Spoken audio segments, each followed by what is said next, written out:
So hello everyone, and welcome to this session, this ASME Bitesize tonight, on the topic of the National Medical Schools Widening Participation Forum, supporting the access, success and progression of medical students from less advantaged backgrounds.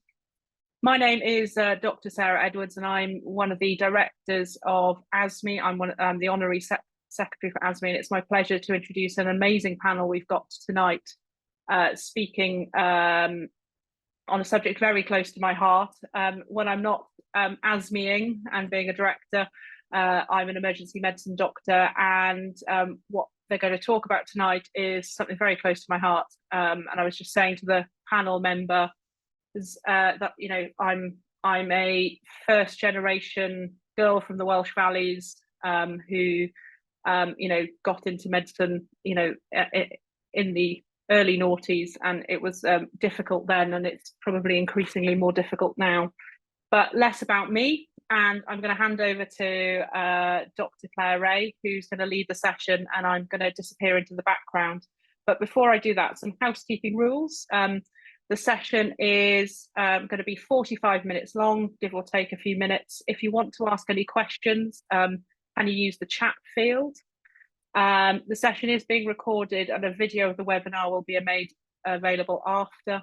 You can use closed captions, and if you're having any technical issues that we can't pick up in the chat, just email events@asme.org.uk. Great, I'm going to hand over to Claire, and I'm going to be in the background to help as needed. Thank you. Thanks so much, Sarah. Good afternoon, everyone. It's a real pleasure to be here and to have the opportunity to talk to you about the work of the National Widening Participation Medical Schools Widening Participation Forum. Get the title right to start with. Before I get going, I'm just going to introduce myself and the other panel members that we've got with us today, and then I'll share our presentation. And as Sarah said, we'll speak for about, well, I will speak for about 15 minutes or so, and then hopefully that means that we've got plenty of time for a bit of discussion and any questions that you might have for us. So as Sarah said, my name's Claire Ray, and I am the chair of the National Medical Schools Widening Participation Forum. And I work at the University of Birmingham, where I lead on outreach and widening participation in our College of Medical and Dental Sciences. I'll pass over to Nana to introduce herself. Thank you, Claire. I'm Nan Sartania, and I work in the University of Glasgow Medical School. I'm an academic in there, and also lead for widening participation for medicine, dentistry, and nursing. So for the forum, I am chair of research subgroup, and collaborate with these wonderful people within the forum. So we're all working together, hopefully, to create evidence base we all badly need. Thanks. Hi, so I'm Mandy Hampshire. I'm another member of the committee of the forum. I also chair our teaching and learning and student success group. And as well as that, I'm director of medicine admissions at the University of Nottingham and our WP champion for Derbyshire. Thank you, Claire. Hi everyone, I'm Manisha, and I am the student president of the National Medical Schools Widening Participation Student Forum, which is a bit of a mouthful, and I'm also a final year medical student at the University of Nottingham. So the idea really of today's session was to give you an overview of the work that we do in the National Medical Schools Widening Participation Forum to support students from underrepresented groups to access and then importantly succeed and progress in their careers as medical students, but then as doctors. As we mentioned earlier, our forum's run by a committee of which the panel are some of the members, and I just thought it'd be helpful to pop up a picture of all of our panel members, all our committee members, just in case you want to get in touch with any of them, but also I know some of those committee members are with us today as well, so hopefully you can get involved with some of the discussion.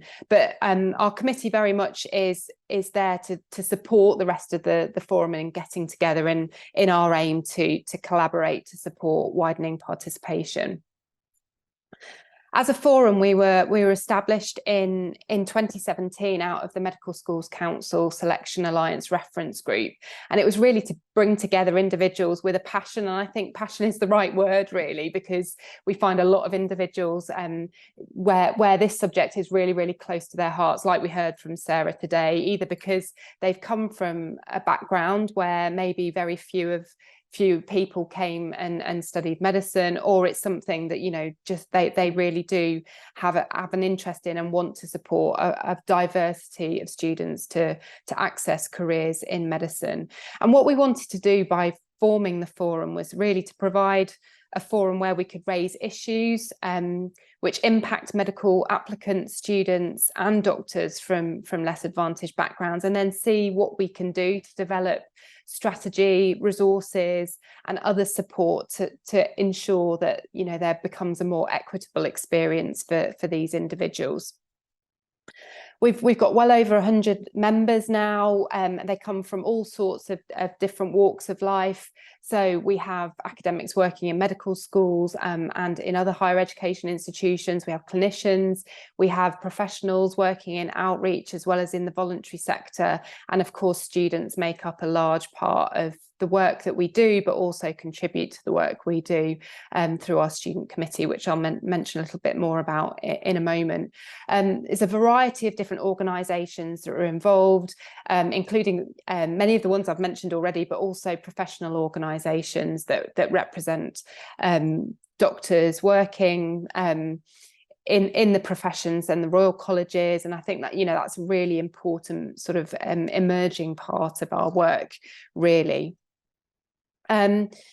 Just before I move on to that, the other thing that I just wanted to mention was that at present we meet as a whole forum a couple of times a year, once in person in the summer and once during the winter online, and that gives us an opportunity to sort of develop the areas that we want to work in, so that our subgroups can go forward to really action the areas that we want to work on. And we have subgroups, as you've heard really already, on student learning and support and research, which are led by Nana and Mandy, but also on student access, which is led by Danielle Nimmons from UCL. We've got our student committee led by Manisha, and also we have a junior doctor committee, and all of those groups meet regularly throughout the year to really further our work.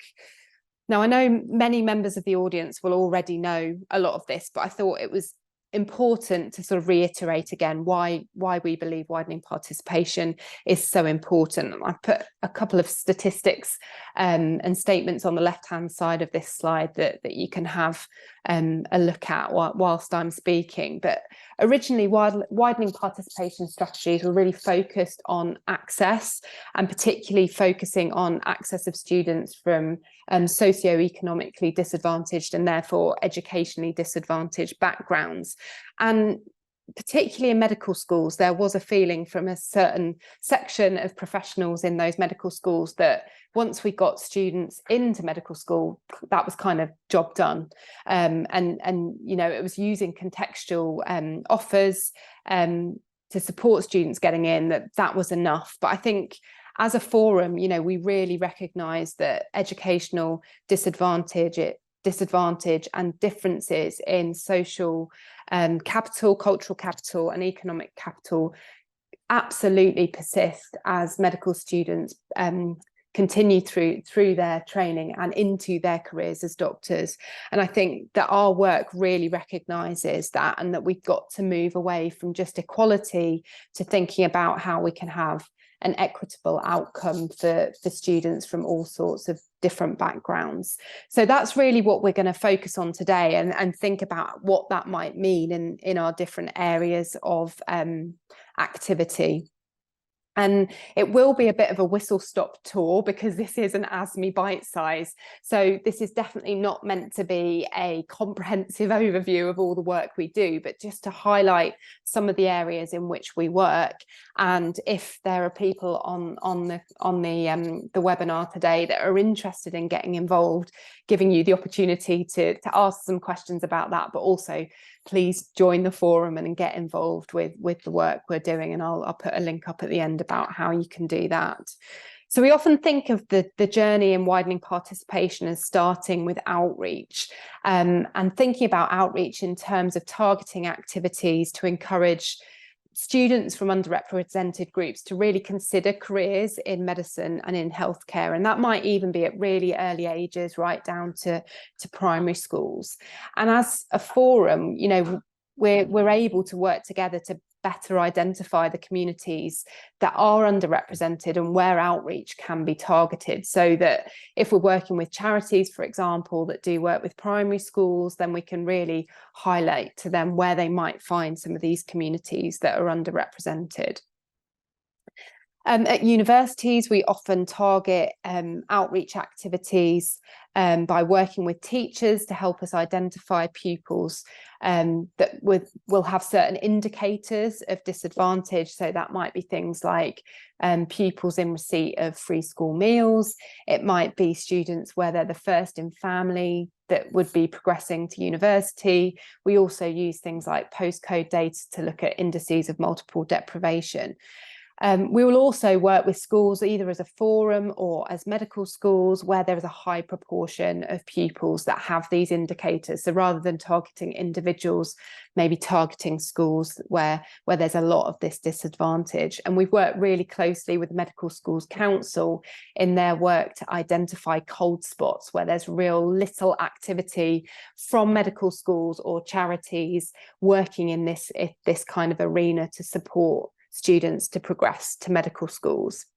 And the sorts of activities that we might try and support the provision of include meeting role models, particularly students from widening participation backgrounds, having the opportunity to visit campuses and visit medical schools, as well as having subject experiences which are aligned to the national curriculum. As you'll be aware, lots of areas of healthcare and disease come up in the national curriculum, and that affords us some really good ways of targeting schools for outreach. We know that students applying to medical schools from widening participation backgrounds have a lot of challenges in going through the quite complicated process of applying for medical schools, and students from these backgrounds will have less support from the schools that they attend, and also just in their social circles because of the disadvantage in that cultural capital in that area. So as a forum, we've done quite a lot of things to try and address this. So for example, we've worked together to develop the sorts of widening access to medicine programs that are run by medical schools that students from widening participation backgrounds can access. We've supported the development of best practice around the resources that are available for work experience, for example, from things like the Royal College of GPs. We've worked with professional and charitable organisations like UCAT and UCAS to think about how they provide resources and also bursaries, for example, if we're thinking about UCAT, to support applicants from widening participation backgrounds, and also provided support for things like developing personal statements. As well as that, to think about supporting students when it comes to things like work experience and interviews. There are a lot of charities working in this area, and it's quite hard sometimes for students to navigate all of the information that's out there. But we've worked with a lot of these organisations now to make sure that the activities that they provide align with what medical schools are now looking for, and that they're kept up to date. So when we're thinking about things like personal statements or interviews, or how students are selected for interview, then their information is up to date and students are advised as best as possible. And our advice also feeds into things like interviews, so how the information that admissions tutors are thinking about when we're thinking about what specifically might be the barriers to students from widening participation backgrounds when it comes to thinking about interviews. So that kind of work's gone into the development of scenarios and questions for MMI stations, the considerations for information provided to candidates in advance of interviews. So even as things as well, they might seem trivial, but things like dress code for interviews, and actually making sure we give clear guidance to students so that students without that sort of cultural and social capital feel that they've got the information that they need. But also, I think, you know, what we've really done is feed into the discussion and the discourse around the roles of interviews and what we're actually looking for from a future generation of medical students and future doctors, so that, you know, we really are embracing diversity of our cohort in the best possible way to generate medical cohorts that are really fit to meet the demands of the NHS in the future. As I mentioned earlier, you know, access has, you know, we often talk about contextual offers when we're talking about access. And I think the forum's been really key in raising the profile of how those alternative offers are used, but also making people really aware that just because students might enter medical school with an alternative or contextual offer, so for example, for medicine, that might be an offer of ABB versus a standard offer of maybe an A-star and 2 A's or 3 A's. That doesn't mean that students from widening participation backgrounds aren't capable of getting those grades at A level, but the alternative offers are there in recognition, and that the grades that these students are achieving in the context of quite significant educational disadvantage.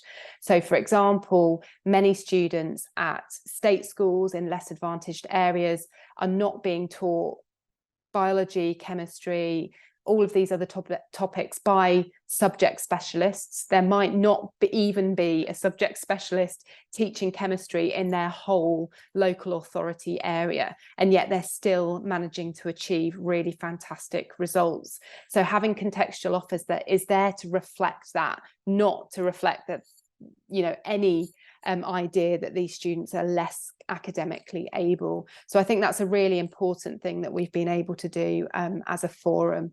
Likewise, thinking about things like gateway programs and foundation years, where again contextual offers or lower offers recognise the potential of students and provide a programme of activity to support the transition of students to university. But we know that the richness that this diversity brings to medical programmes and the strengths that these students bring to the medical profession in general. So having these different routes to allow a much wider range of students to come to university is really important. And one of the things that the forum has been able to do in particular is bring together medical schools from across the country through programmes such as UKWP Med, where this group of 7 medical schools recognises one another's widening participation criteria, and it allows students that have participated in a widening participation programme at one of these universities to progress to any of these medical schools and still get the same consideration as they would have done at, if you like, their home medical school. So that's been a real success of the forum. So as well as access, we've said, well, you know, it's really, really important that once we get students into medical school, that they're supported to succeed whilst they're at medical school. And a lot of the work that we've done, particularly some research work we've done to look at the barriers that might prevent students from transitioning to medical school and being successful at medical school have come together because we have a really strong forum where we can collaborate across different medical schools and between different organisations. But we know that, for example, initial induction to medical school is a really key component in developing a sense of belonging. And, you know, members of our forum have developed and shared best practice in things like peer mentoring schemes, which have really positively impacted the experience of students from widening participation backgrounds at medical school. And we also know that there's a really strong link between belonging and, for example, cultural competence of both staff and students. And we've identified for example, social inequalities as health is a really key area in the curriculum, which needs to be developed to support not only the whole cohort's understanding of this curriculum area, but also their understanding of their peers in terms of the diversity of backgrounds of students that they're studying alongside. We know that many structural barriers also exist that you know, might impede students from really reaching their full potential, and it's been really important that we've discussed these as a forum so that individual members, when they're working back in their own medical schools or in their own organisations, can really raise awareness of these different barriers. So, for example, you know, many medical programmes are still geared towards, you know, students who live on campus or live close to campus, that they are engaging in university activities in what might now be seen as a very traditional way. But we know many students don't have the time, they don't have the resources to engage with a university education in the same way as students might have done 10 or 20 years ago. So it's really, really important that we reflect on this and think about how, for example, commuter students might be able to engage with medical programs as fully as other students, and how we might need to change the structures of our programs to accommodate students that have lots of travel involved in engaging in university, or may have other responsibilities, or may need to also work part-time. So that's been a really key sort of development that we've had to address. Other barriers to succeeding at medical school absolutely come in the area of finance, and we know this is a really big problem that's only got much more acutely worse in the last couple of years as we've seen the cost of living crisis. So securing sufficient funds to support a medical degree is really challenging to students from widening participation backgrounds. We know that there's lots of hidden costs to studying, not least, like I've just mentioned, travelling to placements, but also even just travelling to universities to attend lectures.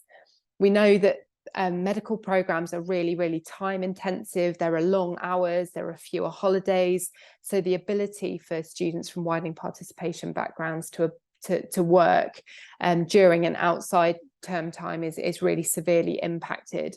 And we know with the funding situation, you know, it is woefully inadequate at the moment, and there is a requirement really for students to work if they haven't got other means of support. So we've been working together as a forum to really share best practice on the provision of financial support to students, or other ways in which students can combine work with their studies. And our student members, and particularly Manisha, who's here today, have been really instrumental in raising the issue of, as I've mentioned, the woefully inadequate funding situation. Particularly, this is highlighted once students move over onto the NHS bursary for their funding, and they become ineligible for some university scholarships. And there may be some questions about that later, and we can provide a bit more information on that. So I'm aware of time, so there's just a couple of final things that I just wanted to raise awareness of before we sort of maybe open up to some discussion and questions. But the forum have also identified other barriers to student success, including the development of professional identities. And I think, again, the key areas that we've identified may be classed under the kind of the hidden curriculum, and they're barriers that particularly affect students from widening participation backgrounds, and many of them have a link to clinical placements, but not exclusively so. And I think that's another area where we need to raise the understanding of clinical teachers in terms of understanding who students coming from widening participation backgrounds are, and what that might mean for their ability to be able to engage in their education as fully as more privileged students. I think a lack of social capital can make the hidden curriculum much harder to navigate. So we've got to, as a forum and also as educators in general, make it easier for students to navigate the hidden curriculum and develop their confidence and feel more comfortable in the environment in which they're studying. But examples of where, you know, we have made progress in this area is more and more medical schools, for example, are providing uniforms to students, so that sort of inequity in the way that students are able to dress and present themselves professionally. Hopefully some of those barriers are being broken down.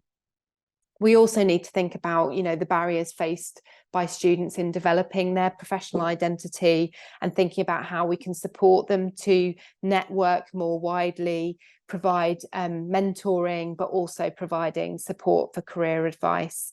And I think it's the forum's also been really important in terms of questioning the traditional perceptions of professional identity for doctors and what that now means with much more diverse medical cohorts and therefore more diverse doctors. So that kind of takes us on really nicely to thinking about supporting students to apply for the UK FP once they get to that part of their career. So it's been really important that we've shared resources as a forum and expertise in providing that information and support for students to plan and be in the best place possible to make an application, both to the UK FP but also for specialised foundation programmes, for example.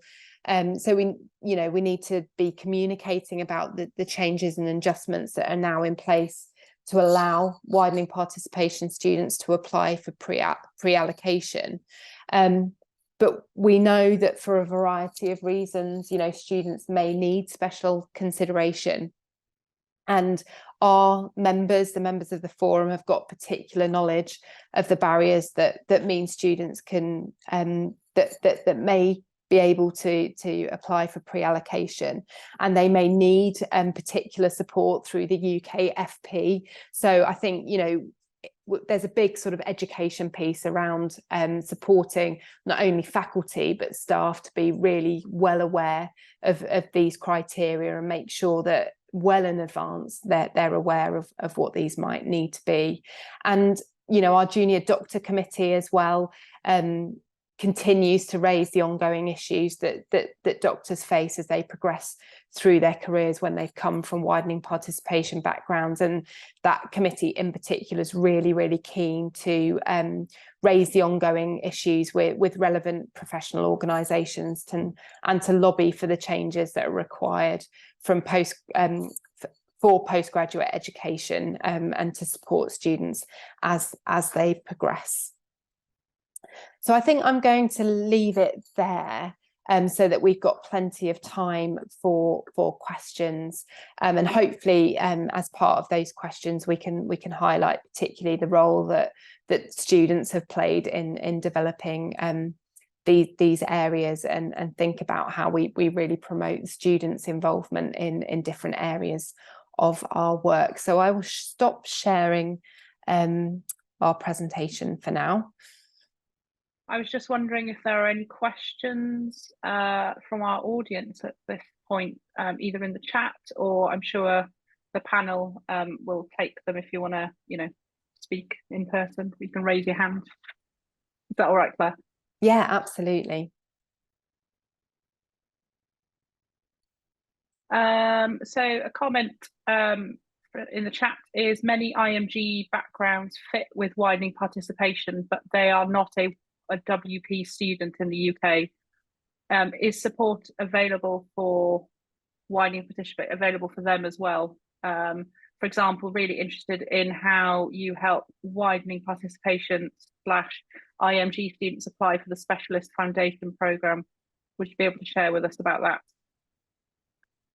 Mandy, do you want to comment on that initially? Yeah. So as well as being Director for Admissions at the University of Nottingham, I've been our UK Foundation Programme Lead for over 10 years, supporting students individually. A key part of that is providing information early on in the course, so right the way through from the gateway first, second year, all the way through to final year, and also providing information for people like personal tutors and having our data sorted so that, you know, when students reach final year, now they are eligible for pre-allocation if they meet certain widening participation criteria. But not only those, they may be eligible for pre-allocation, for example, if they're carers, or if they have particular health issues, or if they have children of their own. So there are many reasons why they might be able to apply for pre-allocation. In terms of the Specialised Foundation Programme, again, providing information early is important.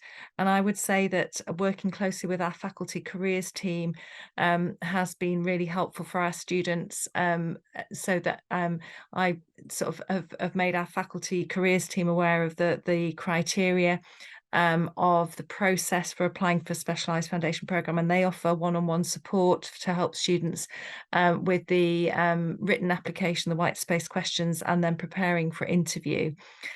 So I think it's been a very joint effort at Nottingham by many people to help our students, and that's not just widening participation students. You know, we provide that information for all of our students, and so that would be for students from a whole varied backgrounds.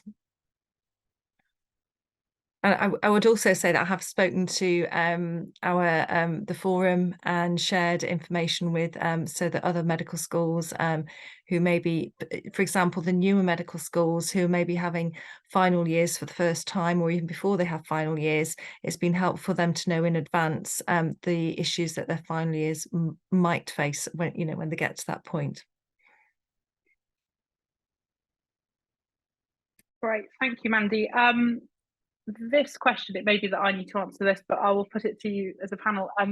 Is there a way that we can get medical students / junior doctors within these WP forums to be involved in helping with med ed conferences, etc., so they can access the educational opportunities more easily without having to pay for them, i.e. be a volunteer? I can certainly comment from an ASME point of view, but I don't know if you guys have any thoughts on that. Yeah, so Manisha is going to say a little bit about what the Student Forum does and the National Widening Participation Conference that the Student Committee runs, and then maybe we can pick up some other elements of that as well. So Manisha. I think, Claire, I think they mean more about ASME conferences and the AME conferences, and that's probably where ASME should be having a say here. We can sort of advertise those conferences, but we have no really affiliations so much. I mean, we're invited to this ASME webinar, and we're invited to AME conferences as well, but there is no special discount for any of our members to attend those conferences. Sarah, maybe you would like to say something. Yeah, that's fine. So I know, so the ASME conference next year is in Warwick, Warwick University. And I know we're already having discussions about that. We're looking to have more volunteers involved with helping in conferences, and as has already been put in the conference, in the question around giving those volunteers access to the conference to help, you know, so help us so they can have access to the conference. So that is definitely something. We do have some,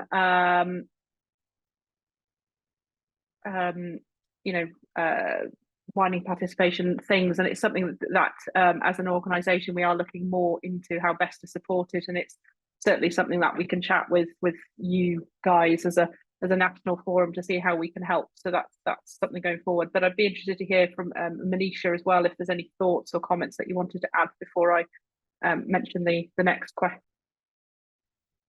So it's not really about national conferences, but the National Medical Schools Widening Participation Student Forum, we have an annual conference that Claire kind of briefly mentioned, and that's always free to attend. It's primarily for students and those working in WP, but it's always free to attend, and then we also do offer money towards travel as well. So that's something that we really encourage you to get involved with, and we normally contact universities who reach out to students who want to come, but yeah, that's always, as I said, free to attend, and we would love to see as many people interested or involved in WP. And yeah, I, from a personal point of view, because I do go to a few conferences and bits and pieces, I found that if you contact some of the organisers, or sometimes they do have special WP discounts. But sometimes if you do ask them, they do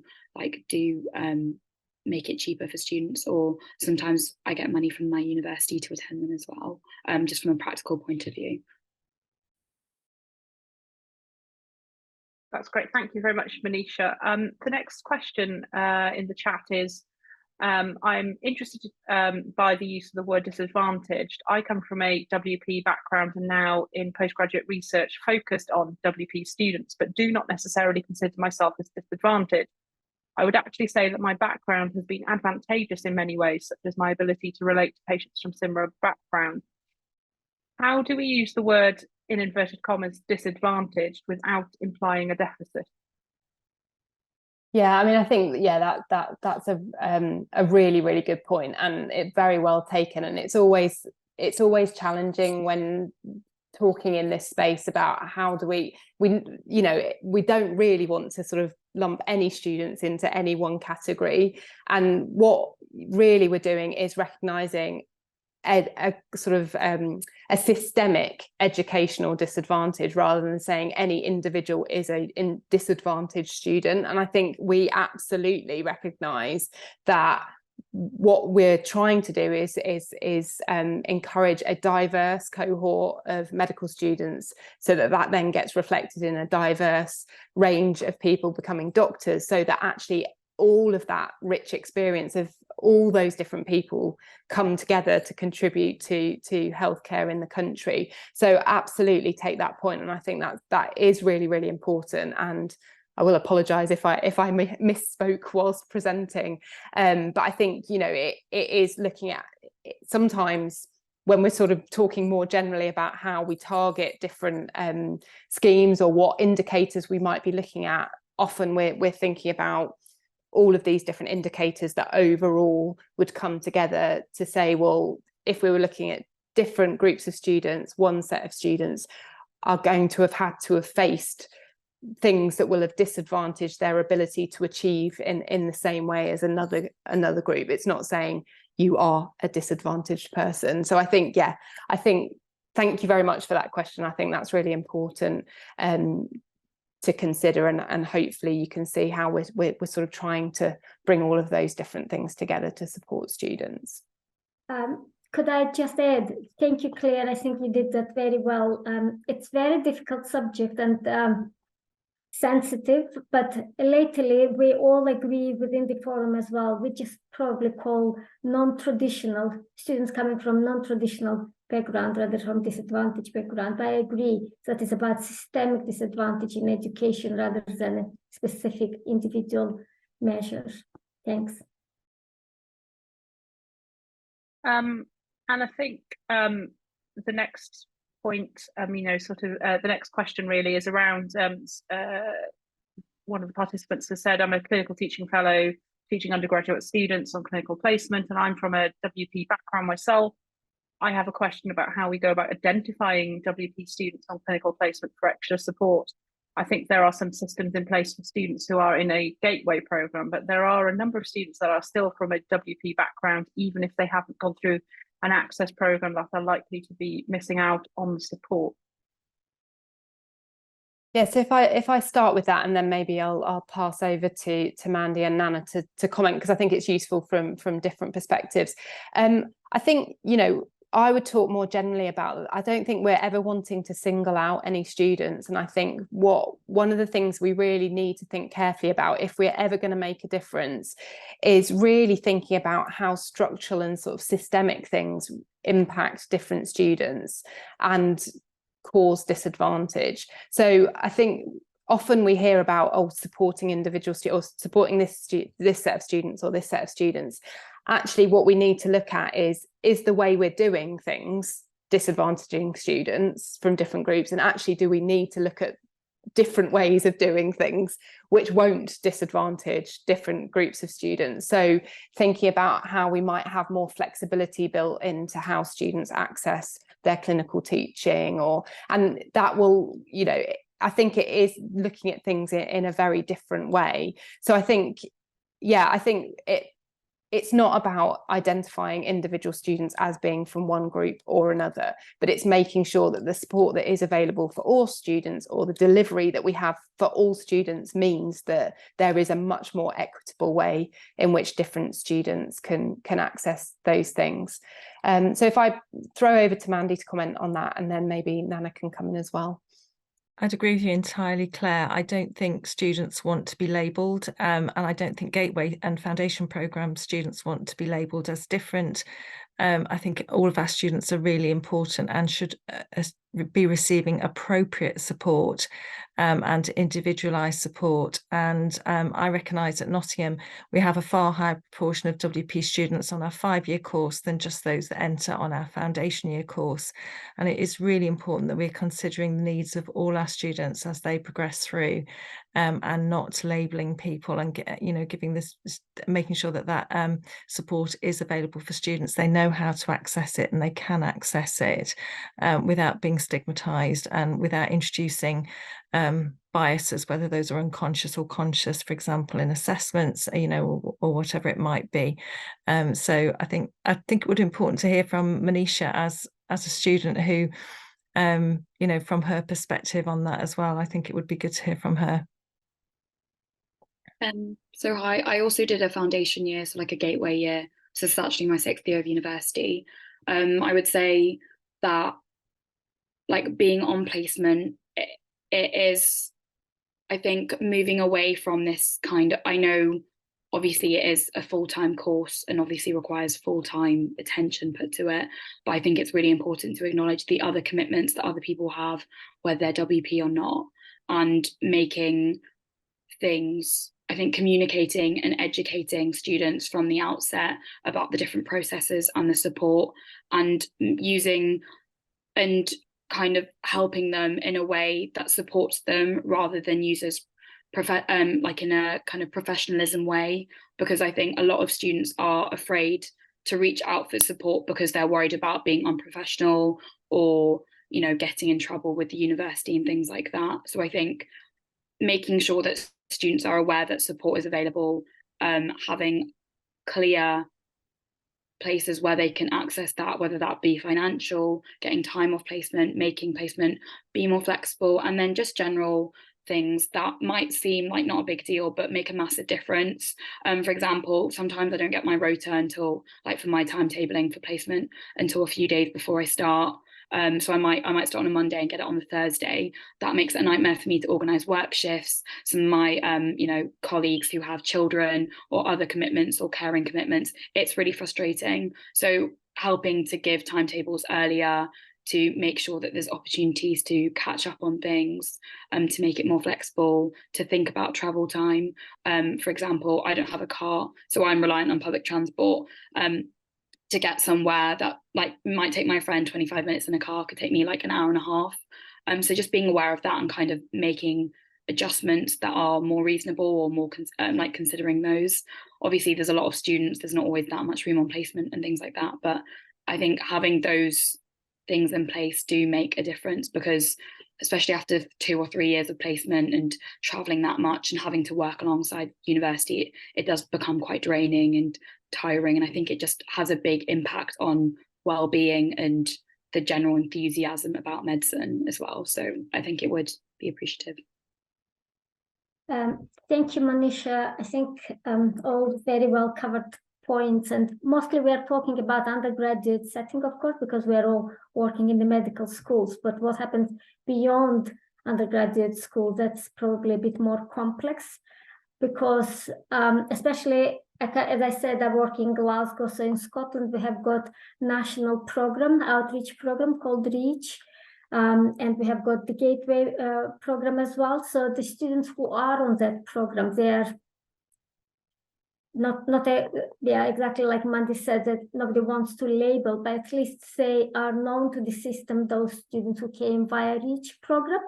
And because of that, we have got every university, as far as I know, almost all universities, they have got one society, Widening Access to Medicine Student Society. So they work hard to create the space for WP students, for students coming from WP background, to create a space where they can socialize, where they can exchange the ideas, they can get tips on how to do this study or how to get this scholarship money, for example, or various things like that. So that is the presence. Number of universities, they also have web pages where they are advertising various opportunities for students, and those web pages are linked to the WP role of one of the university staff members. Claire is one, for example, for Birmingham.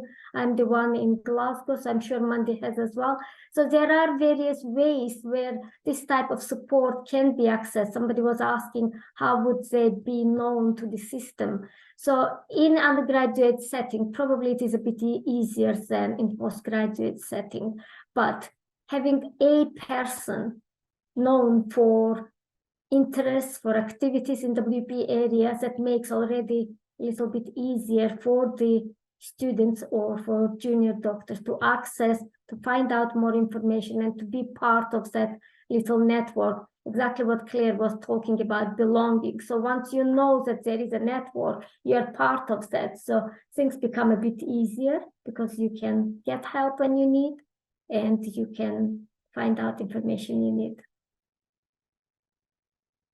Thank you very much. I am conscious of the time, and there is just one. Well, firstly, I was going to mention the link that Claire has popped into the chat, and that's on there. I'll let her talk about that. But there was one question about signposting and how do we signpost so that people know about this information. Yeah, so for that question, so I guess, you know, the more that people talk about widening participation and supporting students from all sorts of diverse backgrounds into the medical profession, the better. The Medical Schools Council has a lot of really, really useful resources which give a really good sort of, they're aimed actually at young people and teachers and careers advisors. But actually, if you don't know much about what's happening in the sort of widening participation space, they're a really good place to start. Obviously, the other thing to do is join the forum, because then you can link up with lots of other like-minded people and get involved in the conversations that we're all having around these things. And like I said, you know, this covers a lot of different organisation types. So as well as the medical schools, also, you know, assessment bodies, members of the professions themselves, Manisha's committee and the medical students. And there's an awful lot of medical students at medical schools who are wanting to work to support more students to access medical schools. So many medical schools have widening access to medical societies, or WAM societies. So they're a really brilliant forum through which a lot of this information can get disseminated. And then lots of voluntary organisations as well. I noticed there was someone here from the Social Mobility Foundation. So absolutely, you know, working with organisations like that, they know that they've got good access to the students from these backgrounds and a good way of targeting them. So that's some of the ways in which we're getting the information out there. But yeah, please do join up, and the more people that we have that are interested in this, the better, really, and the word will get out there. Thank you very much, Claire, and the rest of the panel, and thank you to our audience and the amazing questions that you've all asked for this ASME Bite Size. I think this is probably one of our biggest sessions that we've had, and there are more people that are registered that we'll get the link after. So thank you very much. I'm going to draw this session to a close, and the file and the recording will be emailed how you access that at a later date, hopefully in the next week or so. But I just want to say thank you very much again and have a good evening. Thank you.